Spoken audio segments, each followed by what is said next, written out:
ஆன்மீக சொந்தங்கள் அனைவருக்கும் அன்பான காலை வணக்கம். நாம் நம்மளுடைய சேனலில் தொடர்ந்து நிறைய சுவாரஸ்யமான ஆன்மீகம் சார்ந்த தகவல்களை தாங்க பார்த்துட்டு வந்துட்டு இருக்கோம்.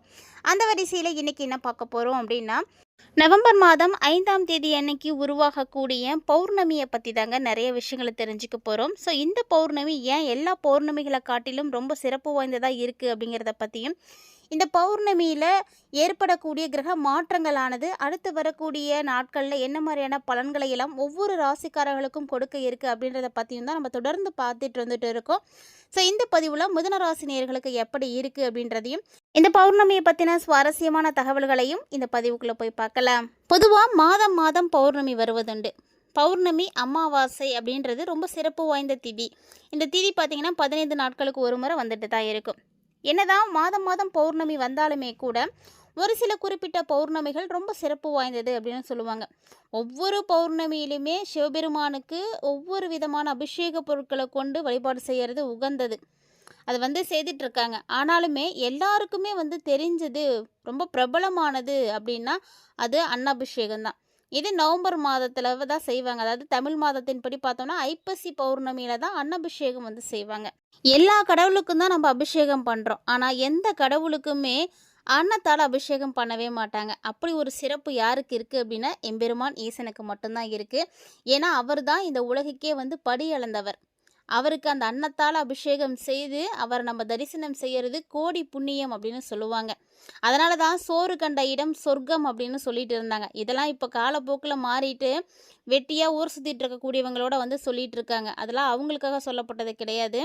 இந்த சோறு அப்படின்றது நம்ம எம்பெருமான் ஈசன் மேலே வைக்கக்கூடிய அந்த சோறை நம்ம பார்த்தோம் அப்படின்னா சொர்க்கத்தில் நமக்கு இடம் கிடைக்கும்.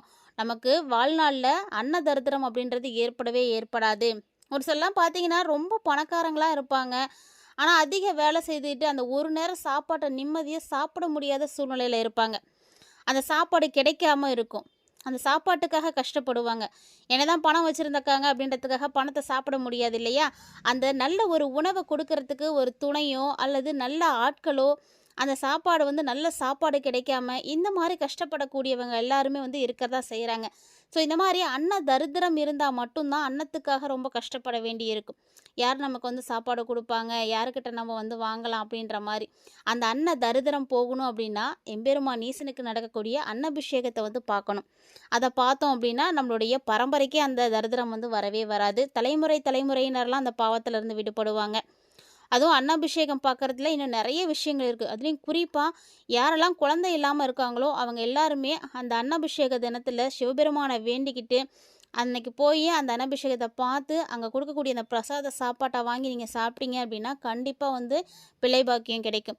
எப்படி முருகனுக்காக கந்த சஷ்டியில் விரதம் இருந்து முருகனுடைய அருளால் குழந்தை வேணும் அப்படின்னு விரதம் இருக்காங்களோ, அதே போல தாங்க எம்பெருமான் ஈசனுக்காக இந்த ஒரு நாளில் ஒரு பொழுது ஃபுல்லாக நீங்கள் விரதம் இருந்து அன்னாபிஷேகத்தை பார்த்து தரிசனம் செய்துட்டு உங்களுடைய கோரிக்கைகளை சிவபெருமான்கிட்ட வச்சுட்டு நீங்கள் அந்த பிரசாதத்தை வாங்கி சாப்பிடுங்க. கண்டிப்பாக நல்லது நடக்கும். ஒரு சிலருக்கு அவங்களுடைய உடல் உபாதைகள் காரணமாக தள்ளி போகலாம். ஆனால் அது எப்போதும் நீங்கள் எப்போ எம்பெருமான் ஈசன்ட்டு அந்த கோரிக்கையை வச்சிட்டிங்களோ அது கண்டிப்பாக அவர் நிறைவேற்றி கொடுப்பாரு. ஒரு சிலருக்கு பார்த்தீங்கன்னா கால தாமதங்கள் ஆகுது அப்படின்றதுக்காக நீங்கள் கவலைப்படவே கூடாது. நான் போன வருஷம் வேண்டிக்கிட்டேன், அடுத்த வருஷம் குழந்தை இருக்குன்னு சொன்னாங்க, ஆனால் என்கிட்ட இன்னும் இல்லை அப்படின்னு நிறைய பேர் கவலைப்படுறது உண்டு. ஆனால் நம்ம படைத்த இறைவனுக்கு தெரியும் நமக்கு எப்போ என்ன செய்யணும் அப்படின்றத. ஸோ அதனால் பொறுமையாக இருங்க, அவசரப்படாதீங்க. நவம்பர் மாதத்தில் வரக்கூடிய பௌர்ணமி பார்த்திங்கன்னா 2 நாளில் இருக்குது. அதாவது செவ்வாய்க்கிழமை அன்னைக்கு பௌர்ணமி திதி ஆரம்பமாயிடுது. திரும்ப பார்த்திங்கன்னா அடுத்த புதன்கிழமை அன்னைக்கு இரவு 7 மணியோடையே பௌர்ணமி திதி முடியுது. ஸோ அன்னாபிஷேகம் எப்போ செய்வாங்க அப்படின்றத கண்டிப்பாக உங்கள் அருகில் இருக்கக்கூடிய ஆலயத்தில் போய் நீங்கள் கேட்டுக்கோங்க. ஒரு சிலர் பார்த்திங்கன்னா 4ஆம் தேதி செய்கிறவங்களும் இருக்காங்க. அதே போல் 5ஆம் தேதி அன்றைக்கி காலையிலே செஞ்சுருவாங்க, இல்லை சாயந்தரத்தில் செய்வாங்க. ஸோ பக்கத்தில் இருக்கக்கூடிய கோவிலில் நீங்கள் விசாரிச்சுட்டு கண்டிப்பாக போய் அட்டன் பண்ணிக்கோங்க. இந்த அன்னாபிஷேகத்தை பார்க்குறது ரொம்ப நல்லது. வீட்டில் இருக்கக்கூடியவ குழந்தைகளையும் நீங்கள் கூட்டிகிட்டு போங்க. ஏன்னா கல்வியில் சிறந்து விளங்குவாங்க. ஸோ நிறைய தடைகள் இருக்குது, வியாபார தடை இருக்குது, எனக்கு வியாபாரம் விரிவடையவே இல்லை, ரொம்ப நஷ்டமாக இருக்குது, முடங்கி போய் கிடக்கு அப்படின்னு வருத்தப்படக்கூடியவங்கெல்லாம் கண்டிப்பாக இந்த அன்னாபிஷேகத்தை போய் பாருங்கள். தொழில் உங்களுக்கு அதுக்கப்புறம் ரொம்ப சிறப்பாக இருக்கும். நீங்களே மாற்றத்தை பார்க்கலாம். அதனால் கண்டிப்பாக எல்லாருமே இந்த அன்னாபிஷேகத்தை வந்து மிஸ் பண்ணிடாதீங்க. திருவண்ணாமலையை பொறுத்த வரைக்கும் பௌர்ணமி அப்படிங்கிறது ரொம்ப சிறப்பு வாய்ந்தது, எல்லாருக்கும் தெரியும். ஏன்னா திருவண்ணாமலையில் பௌர்ணமி நாளில் கிரிவலம் செல்வது ரொம்ப சிறப்பு அப்படின்னு சொல்லுவாங்க. நம்முடைய பாவங்கள் தீர்ந்து புண்ணியம் பெருகும் அப்படின்றதுனால இந்த பௌர்ணமி ரொம்ப விசேஷமான பௌர்ணமியாக வந்து இருந்துகிட்டே இருக்குது. ஸோ உங்களுக்கும் பௌர்ணமியில் திருவண்ணாமலையில் கிரிவலம் போன பழக்கம் இருக்கா அப்படின்றத மறக்காமல் வந்து கமெண்ட் பண்ணுங்கள். உங்களுடைய அனுபவத்தை எல்லாரோடையும் வந்து ஷேர் பண்ணிக்கோங்க. நீங்கள் அடைந்த பலனை இன்னும் நிறைய பேர் அடையிறதுக்கு உதவியாக இருக்கும். அதோடு திருமண தடை இருக்கக்கூடியவர்கள் எல்லாருமே கண்டிப்பாக ஏதாவது ஒரு பௌர்ணமியில் நீங்கள் போய் கிரிவலம் போயிட்டு வாங்க. ஸோ திருமண தடை கண்டிப்பாக அது நீங்கிடும். ஏன்னா திருவண்ணாமலையில் போய் நீங்கள் கிரிவலம் போகும் பொழுது உங்களுடைய அத்தனை விதமான வேண்டுதல்களும் நிறைவேறும். பஞ்சபூதங்களில் அக்னிஸ்தலமாக இருக்கக்கூடிய திருவண்ணாமலையில் அன்னாபிஷேகம் பார்த்தீங்கன்னா நவம்பர் 4ஆம் தேதி அன்றைக்கி, அதாவது செவ்வாய்க்கிழமை அன்றைக்கி செய்கிறதா வந்து நிர்வாகம் வந்து அறிவிச்சிருக்கு. ஸோ திருவண்ணாமலை இருக்கக்கூடியவங்க, திருவண்ணாமலைக்கு போய் பார்க்கணும் அப்படின்னு ஆசைப்படக்கூடியவங்களாம் கண்டிப்பாக இந்த டைமை நோட் பண்ணிக்கோங்க. நவம்பர் 4ஆம் தேதி அன்றைக்கி செய்கிறாங்க. அதனால் 5ஆம் தேதி அன்றைக்கி போகிறதுனால நீங்கள் பார்க்க முடியாமல் கூட போகலாம். ஸோ அதனால் போகணும்னு நினைக்கிறவங்க டைமை நோட் பண்ணிட்டு கரெக்டாக போய் பார்த்துட்டு வாங்க. இப்போ வாங்க இந்த பௌர்ணமியில் ஏற்படக்கூடிய கிரக மாற்றங்கள் எப்படி இருக்குது அப்படின்றதையும், அதனால் என்ன மாதிரியான பலன்களானது மிதுன ராசினியர்களுக்கு கிடைக்க இருக்குது அப்படின்றதையும் நம்ம தெளிவாக பார்த்து தெரிஞ்சுக்கலாம். வீடியோக்குள்ளே போகிறதுக்கு முன்னாடி நீங்கள் இன்னும் நம்ம சேனலை சப்ஸ்கிரைப் பண்ணாமல் இருக்கீங்க அப்படின்னா மறக்காமல் சேனலை சப்ஸ்கிரைப் பண்ணிக்கோங்க. கூடவே பக்கத்தில் இருக்கிற பெல் சிம்பிளையும் கிளிக் பண்ணிக்கோங்க. அப்போ தான் நாங்கள் போடக்கூடிய வீடியோக்கள் எல்லாமே உங்களுக்கு நோட்டிஃபிகேஷனை உடனுக்குடன் வந்தடையும். நீங்களும் பார்த்து பயன்பெறலாம். வாங்க வீடியோக்குள்ளே போகலாம். நவம்பர் மாதத்தில் நிகழக்கூடிய கிரக பயிற்சிகள் தான் அந்த மாதத்தில் ஏற்படக்கூடிய பலன்களை வந்து தீர்மானிக்குது அப்படின்னு சொல்லணும். ஸோ அந்த வரிசையில் பார்த்தீங்கன்னா நவம்பர் 2ஆம் தேதியான இன்னைக்கு பார்த்தீங்கன்னா சுக்கிரன் துலா ராசியில் நுழையிறாரு. ஸோ துலா ராசியில் ராசி அதிபதியாக இருக்கக்கூடிய சுக்கிரன் நுழையிறது அவங்களுக்கு ரொம்ப யோகமானதாக இருக்கும். ஸோ நிறைய அதிர்ஷ்டங்கள் கிடைக்கும். அதே போல் நவம்பர் 10ஆம் தேதி அன்னைக்கு விருச்சிகத்தில் புதன் வக்ரமாகிறாரு. நவம்பர் 11 அன்னைக்கு குரு பகவான் கடகராசியில் வக்ரமாகிறாரு. நவம்பர் 16ஆம் தேதி சூரியன் விருச்சிக ராசியில் நுழையிறாரு. அதே போல் நவம்பர் 23 புதன் துலா ராசியில் நுழையிறாங்க. நவம்பர் 26 சுக்கிரன் விருச்சிக ராசிக்குள்ளே நுழையிறாங்க. நவம்பர் 28 சனி மீன ராசியில் நேரடியாக மாறுறாரு. அதே போல் நவம்பர் 29 துலா ராசியில் புதன் வக்ரமாகிறாரு. ஸோ இதுதான் இந்த நவம்பர் மாதத்தில் ஏற்படக்கூடிய கிரக பெயர்ச்சிகள். இதை வைத்து தான் இந்த மாதத்துக்கான பலன்கள் வந்து கணக்கீடு செய்கிறாங்க. ஸோ நம்ம பதிவில் பார்க்கக்கூடியது எல்லாமே பொதுவான ஒரு பலன்கள் தாங்க. இது எல்லாருக்குமே வந்து கரெக்டாக இருக்காது. ஒரு 50% வந்து சரியாக இருக்கிறதுக்கு வாய்ப்புகள் இருக்குது. இருந்தாலும் உங்களுக்கான முழுமையான பலன்களை நீங்கள் தெரிஞ்சுக்கணுன்னு ஆசைப்பட்டீங்க அப்படின்னா மறக்காமல் ஸ்க்ரீனில் தெரியக்கூடிய வாட்ஸ்அப் நம்பரை தொடர்பு கொண்டு உங்களுக்கான பலன்களை பார்த்து தெரிஞ்சுக்கோங்க. இப்போ மிதுன ராசிக்காரங்களுக்கு எப்படி இருக்குது அப்படின்றத பார்த்துடலாம். மிதுனம் ராசி நவம்பர் ரொம்ப ரொம்ப சூப்பராக இருக்குது. நிறைய விஷயங்கள் உங்களுக்கு வந்து பாசிட்டிவாக தான் நடக்க போகுது. ஸோ முதல்ல அதை சொல்லிக்கலாம். ஏன்னா அது வந்து உங்களுக்கு மிகப்பெரிய ஒரு உற்சாகத்தை கொடுக்கும். நீங்கள் இழந்த எல்லா சந்தோஷத்தையும் வந்து இப்போ வந்து மீட்டெடுப்பீங்க. இருந்தாலும் சின்ன சின்ன விஷயங்களில் மட்டும் கவனக்குறைவானது ஏற்படும். அந்த கவனக்குறைவை நீங்கள் தவிர்க்கிறதுக்கு பாருங்கள்.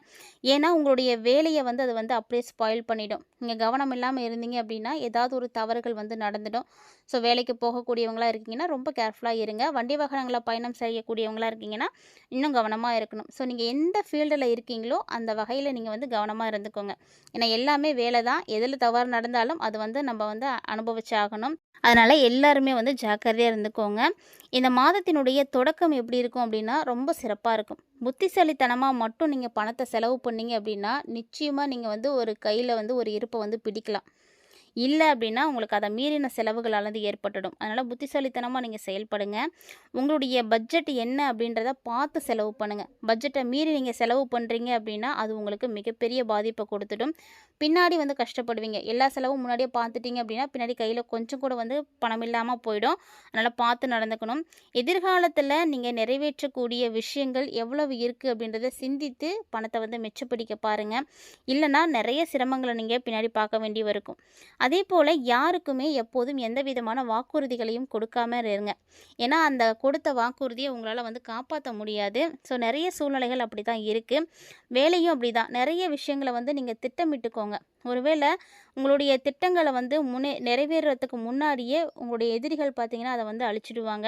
அதை வந்து தடுத்து நிறுத்துவாங்க. அதில் நிறைய பிரச்சனைகள் பண்ணுவாங்க. ஸோ இந்த டைம் நீங்கள் ரொம்ப ரொம்ப கவனமாக தான் இருக்கணும். அதே இந்த நவம்பர் மாதத்தினுடைய நடுப்பகுதியில் குடும்ப உறுப்பினர்களை பற்றியெல்லாம் கவலைப்படுவீங்க. ஸோ உங்கள புரிஞ்சிக்காம இருப்பாங்க. அத நினச்சு கவலைப்படுவீங்க. குடும்ப விஷயங்கள தீர்க்கறதுல குடும்ப உறுப்பினர்களுடைய ஆதரவு உங்களுக்கு கண்டிப்பா இருக்காது. ஸோ இந்த காலகட்டம் இன்னுமே வந்து கவனமா இருக்க வேண்டிய ஒரு காலகட்டம் தாங்க. வாகனம் ஓட்டக்கூடியவங்கலாம் ரொம்ப கவனமா இருங்க. உடல்நலத்தில சிறப்பு கவனம் செலுத்திக்கோங்க. தேர்வு, போட்டித் தேர்வுகளுக்கெல்லாம் தயாராகக்கூடிய மாணவர்கள்லாம் நவம்பர் மாதத்தில லாஸ்ட்ல வந்து தயாராகிக்கோங்க. ஏன்னா முன்னாடி 2 வாரங்களுமே உங்களுக்கு வந்து அந்த அளவுக்கு நல்லதா இல்ல. அதனால கூட நீங்க நெறைய விஷயங்கள பிரச்சனைகள பார்க்குற மாரி இருக்கும். ஸோ அதனால எல்லாத்தையுமே 3வது வாரத்துக்கு அப்புறமா பார்த்துக்கோங்க. அதுக்கப்புறமா நீங்க செஞ்சீங்க அப்படின்னா உங்களுக்கு அதிர்ஷ்டம் கிடைக்கும். ஒரு சில நல்ல செய்திகளையும் நீங்க வந்து கேட்க முடியும். வாழ்க்கையில எல்லா பிரச்சனைகளையும் தீர்க்கறதுல உங்களுடைய வாழ்க்கை துணை உங்களுக்கு கொஞ்சம் உதவியா இருப்பாங்க. ஸோ அவங்களுடைய சப்போர்ட்டால நீங்க ஒரு சில காரியங்கள வந்து வெற்றிகரமாவே முடிப்பீங்க. அதேபோல திருமண வாழ்க்கை மகிழ்ச்சிகரமாக மாறுவதற்கு உங்களுடைய செயல்பாடுகள் தான் காரணமா இருக்க போகுது. ஸோ மனசுல இருக்கக்கூடிய கவலைகளை எல்லாம் எடுத்து வச்சுட்டு திருமண வாழ்க்கைய வந்து சந்தோஷமா வந்து இருக்க பாருங்க. ஏன்னா திருமண வாழ்க்கை அப்படின்றது ரொம்ப முக்கியமானது. நம்ம சொல்லப்போனா பெண்களுடைய 2ஆம் கட்டம் அப்படின்னு சொல்லக்கூடியது அந்த குடும்ப வாழ்க்கை தான். இல்லற வாழ்க்கை மகிழ்ச்சியாக இருக்கணும் அப்படின்றதுக்காக ஒரு சில விஷயங்கள நீங்க விட்டு கொடுக்குற மாரி தான் இருக்கும். ஸோ விட்டு கொடுத்து போறதுனால உங்களுடைய வாழ்க்கை வந்து ரொம்ப பிரகாசமா வந்து மாறும். கண்டிப்பா அதெல்லாம் முயற்சி பண்ணுங்க. இந்த பதிவுல நெறைய விஷயங்கள நீங்க பார்த்துருப்பீங்க. கண்டிப்பா அது எல்லாமே உங்களுக்கு பிடிச்சிருந்திருக்கும்னு நெனைக்கிறேன். மிதுன ராசிக்காரங்க யாராவது இந்த பதிவ பார்த்துட்டு இருந்தீங்க அப்படின்னா, மறக்காம உங்க ஃப்ரெண்ட்ஸ் அண்ட் ஃபேமிலில யாருக்கெல்லாம் மிதுன ராசி இருக்கோ அவங்களோட இந்த பதிவ ஷேர் பண்ணிக்கோங்க. அவர்களும் பார்த்து பயன்பெறட்டும். ஆன்மீக ரீதியாக இன்னும் நிறைய விஷயங்களை எல்லாம் நீங்கள் பார்த்து தெரிஞ்சுக்கணும் அப்படின்னு விருப்பப்பட்டீங்கன்னா மறக்காமல் நம்ம சேனலை சப்ஸ்கிரைப் பண்ணிக்கோங்க. தொடர்ந்து சேனலோட இணைந்திருங்க. அப்போ தான் எல்லாத்தையுமே பார்த்து பயன்பெற முடியும். மீண்டும் மற்றும் ஒரு சுவாரஸ்யமான தலைப்பில் சந்திக்கலாம்.